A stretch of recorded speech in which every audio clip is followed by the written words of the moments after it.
Penguin Random House Audio presents Everybody's Fool by Richard Russo. Read for you by Mark Bramhall. Triangle. Hilldale Cemetery in North Bath was cleaved right down the middle, its hill and dale sections divided by a two-lane macadam road, originally a colonial cart path. Death was not a thing unknown to the town's first hardy residents, but they seemed to have badly misjudged how much of it there'd be, how much ground would be needed to accommodate those lost to harsh winters, violent encounters with savages, and all manner of illness. Or was it life, their own fecundity, they'd miscalculated? Ironically, it amounted to the same thing. The plot of land set aside on the outskirts of town became crowded, then overcrowded, then chock-full, until finally the dead broke containment, spilling across the now-paved road onto the barren flats and reaching as far as the new highway spur that led to the interstate. Where they'd head next was anybody's guess. Though blighted by Dutch elm disease in the 70s, and more recently by a mold that attacked tree roots, causing them to weaken and constrict and allowing the ground without warning to collapse in pits, the original hill section was still lovely, its mature plantings offering visitors shade and cool breezes. The gentle rolling terrain and meandering gravel pathways felt natural and comfortable, even giving the impression that those resting beneath its picturesque hummocks, some interred before the Revolutionary War, had come there by choice rather than necessity. They seemed not so much deceased as peacefully drowsing beneath tilting headstones that resembled weathered, comfy hats worn at rakish angles. Given the choice of waking into a world even more full of travail than the version they left, who could blame them for punching the snooze button and returning to their slumbers for another quarter-century or so? By contrast, the newer Dale was as flat as a Formica tabletop and every bit as aesthetically pleasing. Its paved pathways were laid out on a grid, the more contemporary gravesites baked and raw-looking, its lawn, especially the stretch nearest the highway, a quilt of sickly yellows and fecal browns. The adjacent acreage, where the Ultimate Escape Fun Park had once been pictured, was boggy and foul. Lately, during periods of prolonged rain, its pestilential groundwater tunneled under the road, loosening the soil and tugging downhill the caskets of those most recently interred. After a good nor'easter, there was no guarantee that the gravesite you visited featured the same casket as the week before. To many, the whole thing defied logic. With all that seeping water, the dale should have been richly verdant, whereas everything planted there shriveled and died, as if in sympathy with its permanent, if shifty, inhabitants. There had to be contamination involved, people said. All those putrid acres had been used as an unofficial dump for as long as anybody could remember, which was why they'd been purchased so cheaply by the fun park's planners. Recently, during a prolonged drought, dozens of leaking metal drums decorated with skulls and crossbones had surfaced. Some were old and rusty, leaking God only knew what. Other newcomers were labeled chrome, which cast a pall of suspicion on neighboring Mohawk, a town once rich in tanneries, but these accusations were emphatically and, for the most part, convincingly denied. Anybody wanting to know what those tanneries did with their dyes and carcinogenic chemicals only had to visit the local landfill, the stream that ran through town, or the hospital's oncology ward.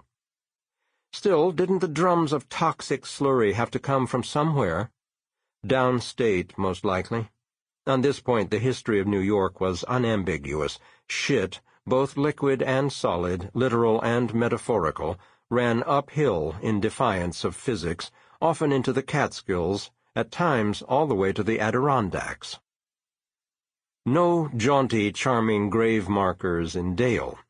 Here the stones were laid purposefully flat, so they couldn't be tipped over by teenage hooligans.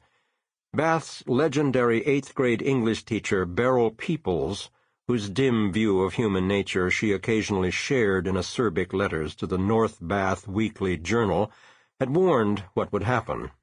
With all the stones lying flat, she cautioned, and without any trees or hedgerows to provide an obstacle, visitors would treat the cemetery like a supermarket parking lot and drive directly to whatever grave they had in mind.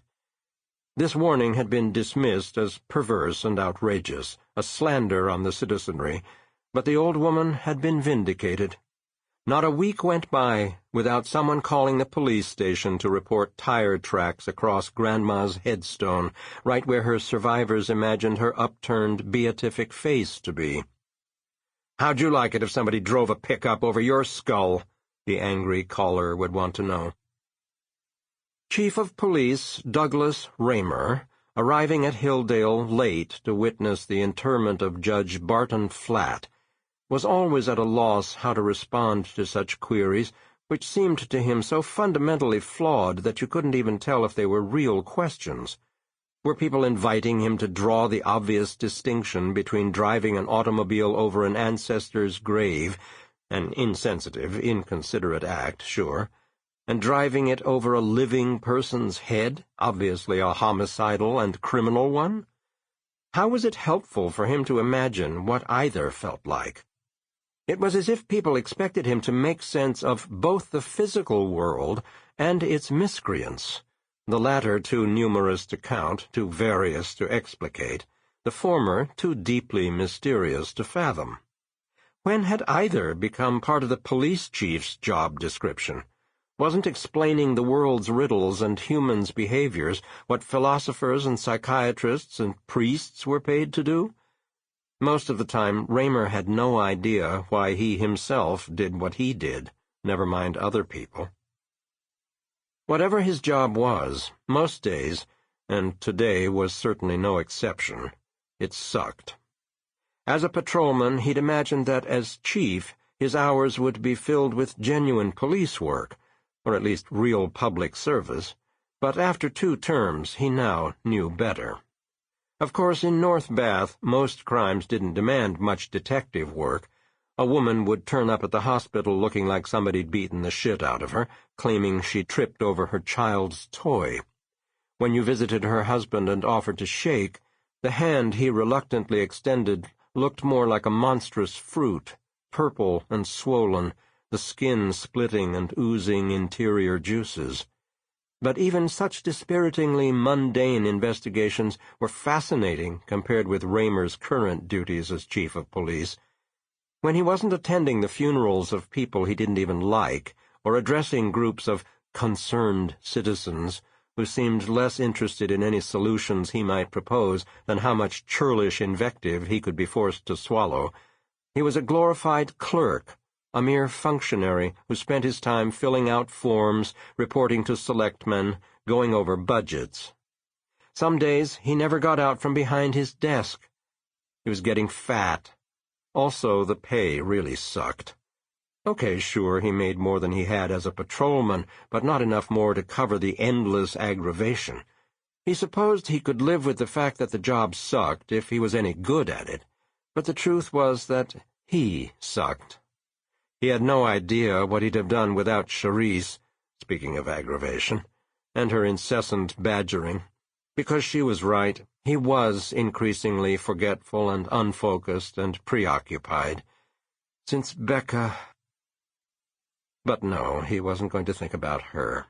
He would not. He would concentrate on the here and now. Which was hot as Uganda.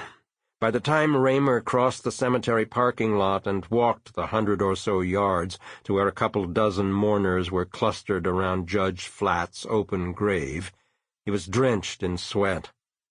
Such punishing heat was unheard of in May.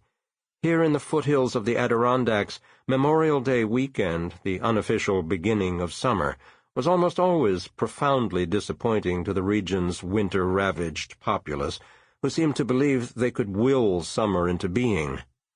They would have their backyard barbecues even when temperatures dipped into the high 40s and they had to dig out their parkas. They would play softball even after a week. Sample complete. Ready to continue?